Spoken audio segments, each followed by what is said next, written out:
Якія важныя падзеі чакаюцца ў найбліжэйшы час? Пра які доўг Лукашенко расказаў амерыканцам, а таксама якую дзіўную заяву зрабіў Сергей Тихановский. Вітаем, сябры! Гэта наша Ніва, і зараз мы ўсё вам раскажам. У найбліжэйшы час чакаецца вызваленне вялікай групы беларускіх палітзняволеных. Хутчэй за ўсё гэта здарыцца ўжо заўтра. Да Лукашэнкі ў чарговы раз прыехала амерыканская дэлегацыя на чале з Джонам Коулам, якога ў Палацы Незалежнасці сустракалі як найлепшага сябра. І з гэтай нагоды гаспадар нават вырашыў упершыню начапіць гальштук, хаця раней гэтага не рабіў. Жон, погода у нас совсем отвратительная. Я рад вас видеть. Я также. Пасля скаргаў на надвор'е пачаліся перамовы, у пачатку якіх Лукашенко павіншаваў Коула з прызначэннем на пасаду спецпасланніка па Беларусі і заявіў пра нейкі доўг перад Дональдом Трампом. Жон, я поздравляю тебя с новым назначением. Ты сейчас главный по Беларуси у нас. Передайте Трампу, что мы что-то должны сделать в связи с этим, и мы сделаем. І гэтыя словы немагчыма расшыфраваць іначай, як абяцанне вызваліць з турмаў чарговую групу палітзняволеных з абавязковай умовай іх дэпартацыі. Усе папярэднія візіты Коула менавіта гэтым і скончваліся, прычым кожны раз з сабой ён забіраў усё больш і больш людзей. Зімою 3, летам 14, а ў верасні ў Вільню мусілі выехаць 52 палітвязні, але ж Мікола Статкевіч вырашыў застацца ў Беларусі. У розных крыніцах прыводзяцца розныя лічбы, нават да 150 чалавек, аднак можна меркаваць, што на гэты раз апынуцца на волі як мінімум 120 палітвязняў, і упершыню як мінімум частку з іх павязуць у Польшчу. Хто са зняволеных знаходзіцца ў спісах, невядома, але па інфармацыі партала Рэформ, амерыканцы ўлічылі пажаданні польскага боку, то бок можна меркаваць, што нарэшце будзе вызвалены журналіст Андрэй Пачобут. Як паведамляе прэс-служба Лукашэнкі, перамовы працягнуцца ў суботу. Калі з'явіцца хоць нейкая канкрэтыка па імёнах і лічбах, мы абавязкова гэта паведамім. Сённяшняй часткі сустрэчы, пра якую расказалі ў пуле першага, можна зрабіць некалькі высноваў. Склад беларускай перамоўнай групы застаўся нязменным. Акрамя Лукашэнкі, гэта старшыня КДБ Іван Церцель і пастаянны прадстаўнік пры Арганізацыі Аб'яднаных Нацый Валянцін Рыбакоў. Але ж гэтым разам апошні не падпрацоўваў у якасці перакладчыка. Гэтую функцыю даверылі сябру галоўнай сям'і Беларусі Сергею Зелянкевічу. Апошнім часам гэты чалавек усё часцей з'яўляецца побач з Лукашэнкам. Ну і не абышлося без традыцыйнай порцыі ліслівасці. Лукашенко расказаў, што апошнім часам Дональд Трамп яму ўсё больш падабаецца сваімі рашэннямі, але якімі канкрэтна удакладняць не стаў. И еще говорят, что Трамп любит лезть, но я не ради лести. Хочу сказать, что в последнее время он мне очень нравится своими действиями. У нас много вопросов, мир меняется очень быстро. Появляются новые проблемы, которые мы с вами сегодня должны обсудить, ну а возможно и решить кое-какие вопросы.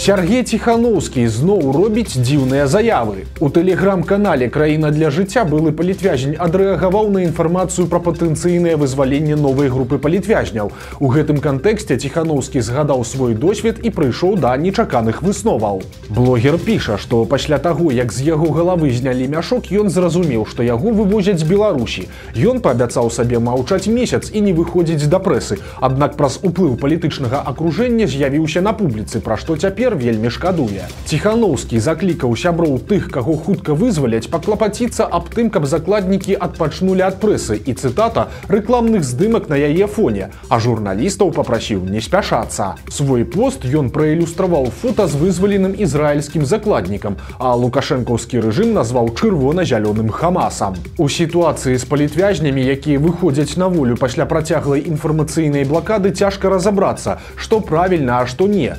Кожны сам вырашае, якой будзе яго прысутнасць у медыа. Што ж тычыцца самога Тихановскага, то ў першыя дні ён не выглядаў як чалавек, які трапіў пад чыйсьці ўплыў. Ён збіраў прэс-канферэнцыі і даваў інтэрв'ю. Іншая справа, калі віну за ўласныя неадназначныя фразы ці ўчынкі пачынаюць перакладаць на чужыя плечы. Наталья Эйсмонт паспрабавала апраўдацца за сваё ноу-хау, але атрымалася не вельмі. На працягу апошніх месяцаў мы неаднаразова звярталі ўвагу на дзіўныя нарады Лукашэнкі, падчас якіх ён нібыта заслухоўваў даклады сваіх падначаленых, але ж ніякіх доказаў гэтаму не прыводзілася, а тыя, каго выклікалі на дыван, справаздачыліся журналістам у інтэр'ерах сваіх кабінетаў. Падобна, што незвычайная практыка не прайшла незаўважанай і ў прапагандзе, таму цяпер у эфіры БТ Наталлі Эйсмонт давялося апраўдвацца. Былая актрыса зрабіла выгляд, што ўсё ў парадку, і дакладаў Лукашенко насамрэч заслухоўвае нашмат больш, чым паказваюць. Ничего чрезвычайного, ничего необычного и ничего непривычного. Формат докладов президенту – это работа, которая идет постоянно уже достаточно долгое время.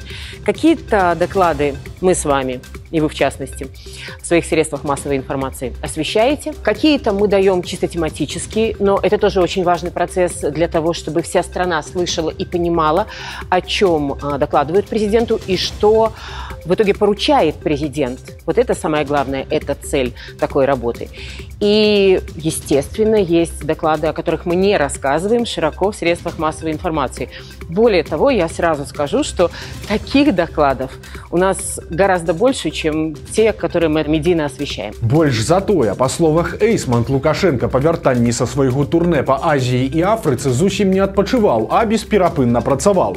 У панядзелак ён прыняў з дакладамі прэм'ер-міністра Турчына, кіраўнікоў сілавых структур, а таксама сваёй адміністрацыі. Але ж чаму тады такім насычаным графікам не скарысталася лукашэнкаўская прэс-служба, якая любіць высмоктаваць інфанагоды з усяго на свеце, застаецца загадкай.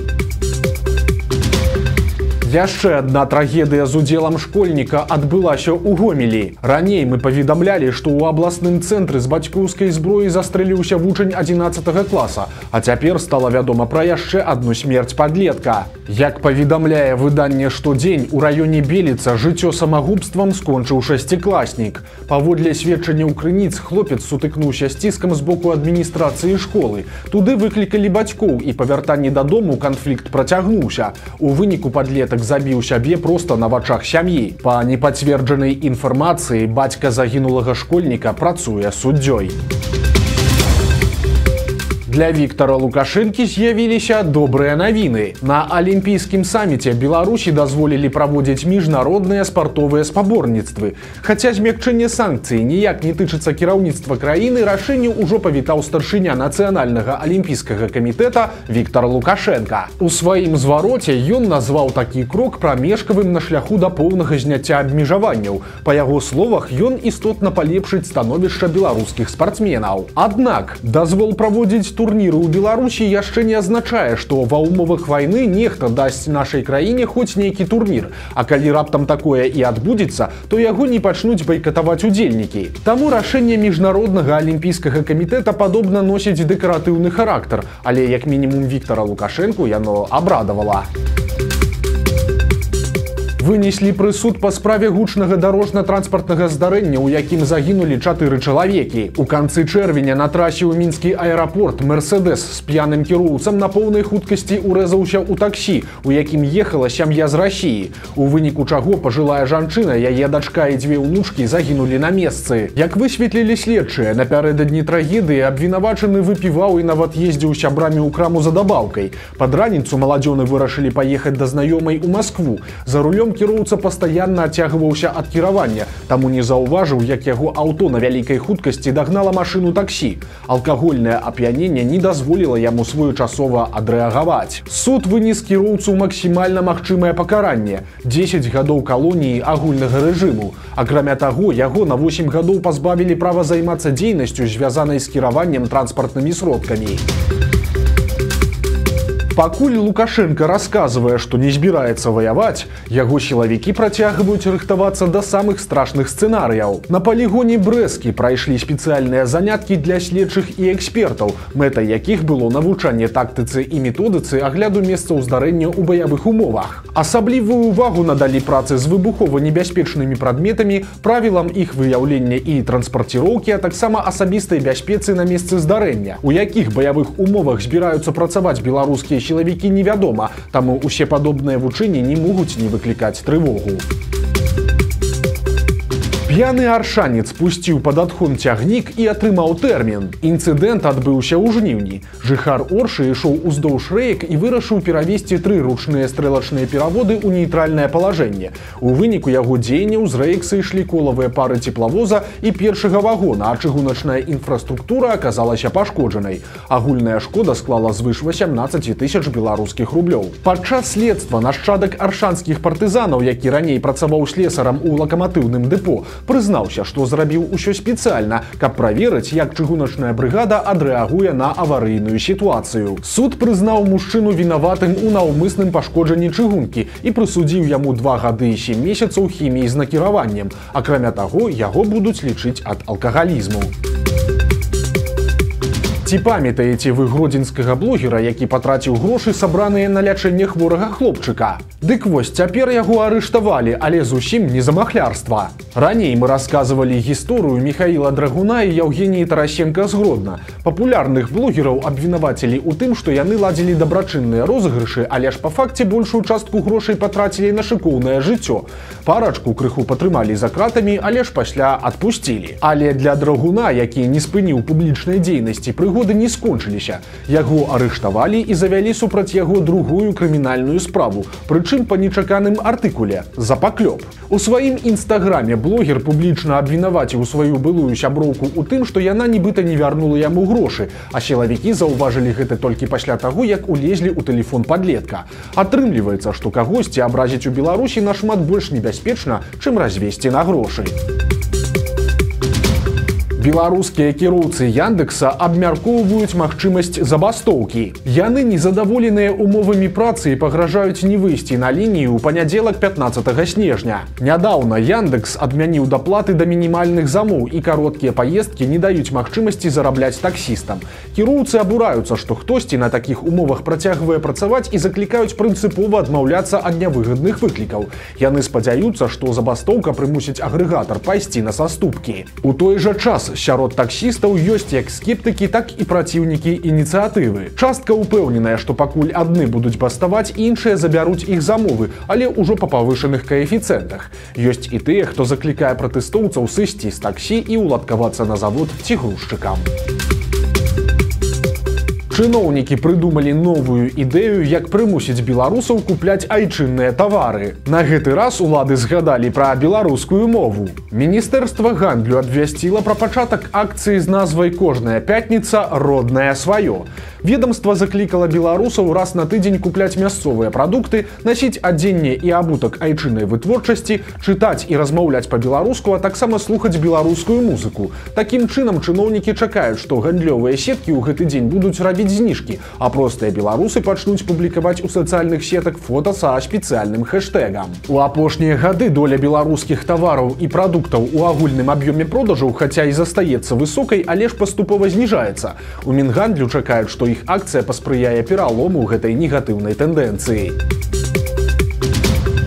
У Белавежскай пушчы знайшлі жоўты мозг. Гэта рэдкі ядомы грыб, які таксама вядомы як дрыжалка аранжавая, залатое жылеце і ведзьміна масла. Як расказалі ў прэс-службе нацыянальнага парка, ў нашай краіне есці яго не прынята, але ж у Кітаі і Карэі наадварот. Дрыжалку лічаць далікатэсам і цэняць за унікальную жылепадобную фактуру, што нагадвае водарасці ці марскія грабеньчыкі. Грыб распаўсюджаны ў змешаных лясах, расце звычайна позняй восенню і не баіцца замаразкаў, аднак спёку сонца ён не вытрымлівае.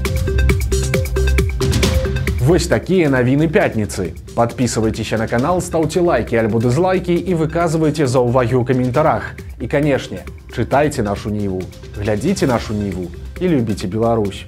До побачення!